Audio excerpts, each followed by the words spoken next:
Ngayong araw na ito, 162,561 na Pilipino ang nanindigan at nagsusumamo sa Supreme Court na magdesisyon na sila sa mga habeas corpus cases ni PRRD dahil hindi tama ang ginawa kay PRRD. Nagpapasalamat ako sa mga kasama nating vloggers na nandito.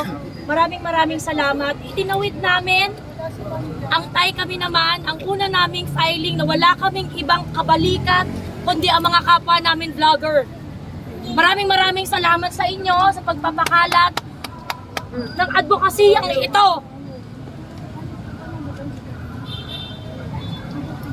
Ginagawa namin to dahil mahal namin si tatay. Mahal natin si PRRD, lahat tayo. Nilibot namin ang buong Pilipinas. Yung mga kasama po namin dito, naglaan ng kanilang oras, naglaan ng kanilang panahon, pera, para ipaglaban kung ano ang tama. Ngayong araw na ito, 162,561 na Pilipino ang nanindigan at nagsusumamo sa Supreme Court na magdesisyon na sila sa mga habeas corpus cases ni PRRD dahil hindi tama ang ginawa kay PRRD. Yes. Tuloy-tuloy po ang signature campaign at inaasahan po namin na mga kababayan namin na hindi pa nakakapirma ay sasama sa atin para manindigan. Ito ay hindi lang para kay PRRD, ito ay para sa kinabukasan ng lahat ng kapamilya natin at ng mahal natin sa buhay. Si PRRD, sikat siya, mahal siya ng mga Pilipino. Yung ginawa kay PRRD, marami tayong magtatanggol sa kanya. May magsisignature campaign sa kanya, may tatayo para sa kanya. Pag hinayaan natin na walang gagawin ang ating gobyerno para kay PRRD, sino ang pipigil? Pag ikaw ang nawala, pag ang pamilya mo ang nawala, walang magsisignature campaign para sa inyo. Pagka kayo ang kinidnap ng gobyernong ito. So nananawagan po ako sa lahat ng Pilipino na naniniwala na mali ang ginawa kay PRRD. Udyukan natin ang Korte Suprema, magmakaawa tayo sa Korte Suprema. Tuloy-tuloy tayong mag-file ng ating manifestasyon. Ihatid natin sa kanila ang katotohanan na nakikita natin ang mali. At nagsusumamo tayo sa Korte Suprema na protektahan ang karapatan ng bawat individual na nandito. Maraming salamat po at magtulungan po tayo moving forward. May mga katanungan po.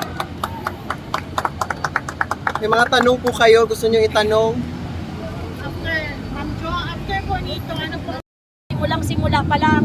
And I'm very proud of my comrades who are here, who also signed the petition with us, the signature campaign with us. We have Ma'am Janet from Davao, Matinik Idol dito sa Manila, si Ma'am Tin Takahashi ng Cebu, Placido, Central Luzon, si Ma'am Ana, kasama ni Sir Placido, si Sir Vic, Marvic, tama po? Kababayan. Oo, Kababayan PH, maraming salamat. Simulang-simula, kasama po namin. At si Kuya Park na nandyan po, at si Ma'am Zaida Sema na naiinitan lang mula sa Cotabato City. At yung mga iba pa na hindi namin napangalanan na wala dito ngayon, pero matindi ang ambag sa pinaglalaban natin ngayon. Masbate, Iloilo, yung ibang mga probinsya ng Dipolog, Cagayan. yes, at napakarami pang ibang mga lugar. At sana wag tayong tumigil hanggat hindi nakakauwi si PRRD. Tayo naman ang magtanggol kay PRRD. Yes, maraming salamat. Nagpapasalamat din po tayo, walang sawang sumuporta sa atin ito, no? Ang kanilang Pangulo, si Kuya Unin, ang DRS Riders, maraming salamat. Hindi nyo po kami iniwan mula Batangas hanggang Cavite. Maraming salamat po, saludo po sa DRS Riders. Yes, May mga tanong pa po.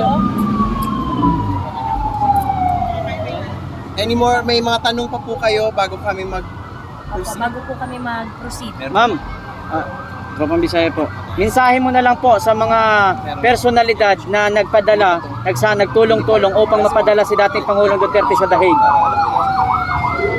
May hangganan ang kapangyarihan. Kaya tayo kaya tayo may Korte Suprema para magsabi kung sobra na sila o hindi. So that is why nandito tayo ngayon sa harap ng Korte Suprema. We are pleading before the 16 justices. Nagmamakaawa kami, mga sir, mga ma'am. Tindigan nyo naman po yung karapatan ng ordinaryong Pilipino. Si PRRD, dati siyang Pangulo, ordinaryong Pilipino na lang siya ngayon, wala na siya sa pwesto. Sana naman po wag nating hayaan na yung karapatan ng Pilipino ay tatapak-tapakan sa ibang bansa. Kahapon, binalita na si PRRD ay hindi maaaring madalaw ng pamilya. I do not know, but in the Philippine setting, hindi yan po pwede. Hindi po pwedeng i-deprive ang isang tao na makita ang kanyang pamilya. Sana naman po, protektahan natin yung kapwa natin Pilipino na binababoy-baboy sa isang institusyon na hindi naman tayo parte.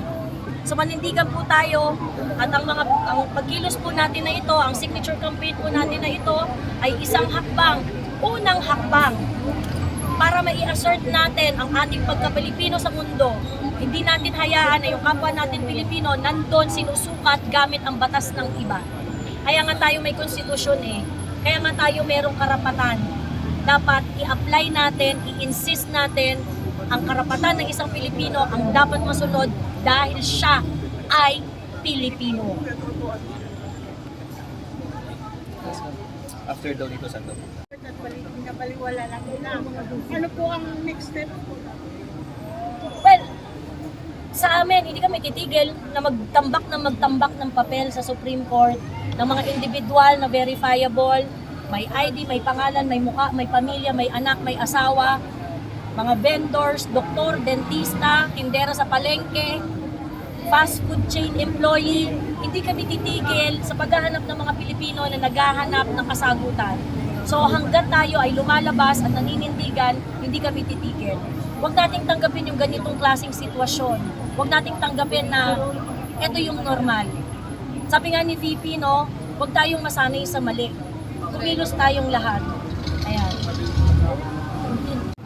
As a Davaoenyo, reborn and raised, I got that opportunity to defend somehow former President Rodrigo Roa Duterte by this opportunity na nabigay sa akin. And I've witnessed sa pag-iikot namin sa buong Pilipinas, Luzon, Visayas, Mindanao. I saw it myself with my own two eyes kung gaano po minahal ng Pilipino si PRRD. Hindi ganito karami ang signatures kung walang nagmamahal kay PRRD. Lahat sila pumunta, lahat sila nakiisa, and nananawagan din po ako, sabi nga ni Ate Joey, hanggat hindi sila sumasagot, maraming Pilipino ang tatayo para kay PRRD until he is back home. Tulungan niyo po kami magdasal, makiisa po tayo hanggang siya ay makabalik.